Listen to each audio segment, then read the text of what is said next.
Irashaimase. Hello and welcome to Fitaurus Kitchen. I'm your host, Chef Fitaurus. It's time once again for Shoot 'em Up Saturday, and on the menu this Saturday we have Ultratron, a Robotron-inspired twin-stick shoot 'em up. What kind of taste will it have? Let's get cooking and find out. Originally released on PC from Puppy Games in 2013, Robotron is also available on the Xbox One, the Wii U, and the PlayStation family of systems. Today we're looking at it on the PlayStation 4. So as we jump in the game with play, we're taken to the select checkpoint screen. This is the screen you'll see if you've played the game before. If not, you'll just be taken right into level 1. But every 10 stages the game throws down these checkpoints where you can continue from your best playthrough through those 10 stages. It's really great for a replayability or a pick up and play kind of approach. As we jump into level 1 though, we see that we have basically your standard twin stick top down shoot 'em up. We can move around our little robot with the left stick and we shoot enemies with the right stick. So the direction you press with the right stick is the direction your shots will fire. As the enemies are destroyed, they drop these little dots which we collect for cash. The larger the dots, the bigger the value of the cash, which is going to be really important as the game has a really neat shop mechanic between every stage.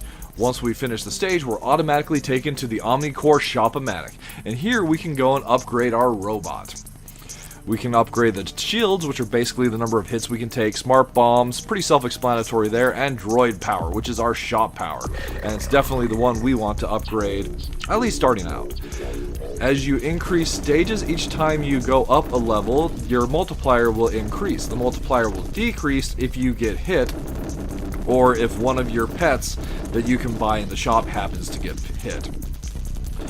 There are also enemies that will appear starting, I believe, in level 3 that can drop upgrades, the Spydroids. They move across the stage really quickly, so you have to be on your guard if you want to be able to get those power-ups, which can be very useful. The power-ups include such things as rapid fire. Oh, there's one right there. We got increase to our shields. Also twin shots, three-way shots, and there's a meter that appears above the robot indicating what power-ups you have and how long they'll last. We can see how many shields we have in the top right there. That Spydroid was nice enough to give us an extra shield, so we can see that we have currently 4 bars of shield. Ooh, what's this Spydroid got for us? Bouncing shot.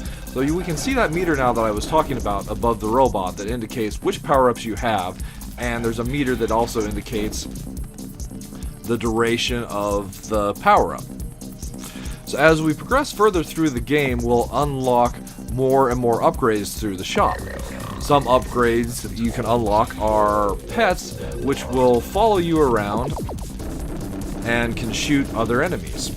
There are 3 different pets that we can obtain: the shooty pet, the laser pet, and the rocket pet. Rocket pet's definitely the best. Boom, boom, boom. There are also challenges that will appear at the end of certain stages, and every 5 levels you'll get an assault stage where all the enemies will be firing shots at you, although as the game increases in difficulty you get a lot more of that anyway, and every 10 stages you encounter a boss. The game starts out with a default of 40 stages, but you can exceed that once you've completed the final boss. Then continue going for higher and higher scores. So we're going to try and avoid getting hit here, keep our multiplier alive, and still try and collect money. But it's difficult because, well, these enemies want us dead. So the simple plot of this game is we live in a post-apocalyptic future where robots have destroyed all of humanity, and we're basically a robot out to avenge humanity. It's pretty simple. The gameplay itself is simple as well, but especially with the shop, I feel that there's an added level of complexity and depth that helps quite a bit with the replayability. I myself, my preference for upgrades, yay, fruit bonuses.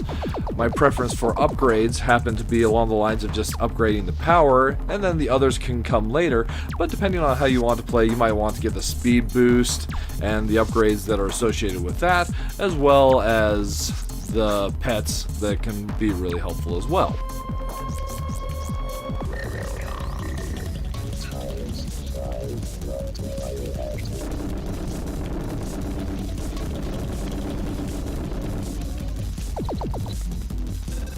Twin shot power-up. And that's basically what we have with Ultratron. It's a simple shoot 'em up that has enough depth and complexity thanks to its upgrade system to keep the title interesting and add quite a bit of replay ability to it. So it's well worth your time to have a quick look at this game, and it does find itself on sale often enough. In fact, as I record this video, the Steam Summer Sale for 2018 is currently ongoing, and the game itself is available for a really low price. So if you happen to go and be watching this video as it comes out, definitely check that out if you haven't actually played this one and it looks interesting to you. There are a couple minus flavors that I have for the game itself, though. The color palette choice I sometimes have issues with, as each 10 stages has a color theme to it, but the problem with that is a lot of time there are enemies of the same color in that section. So especially in the red and the green stages, I find it really hard to separate either the enemy or the enemy shots from the game's background as well, which is really problematic, as that just makes it too easy for you to get hit. And then there's also the fact that, especially with several upgrades that you can get from the Spydroids stacked on top of each other, it gets really chaotic and it's hard to even separate your shots from the enemy shots. But on the plus flavors, I love the Omni-Core Shop-O-Matic. I love all the options you can go and get for your robot and how you can just make yourself more powerful throughout the course of a game. The game does get more difficult, but you can scale yourself with that, and that's great. And then it just has that fun, classic shoot 'em up feel, as it should for being a title inspired by Robotron, but still, they got it right with that feel. Alright, that should just about wrap it up for this week's episode of Shoot 'em Up Saturday. I want to thank you so much for coming out and joining me this week, as always, and I look forward to seeing you again next week.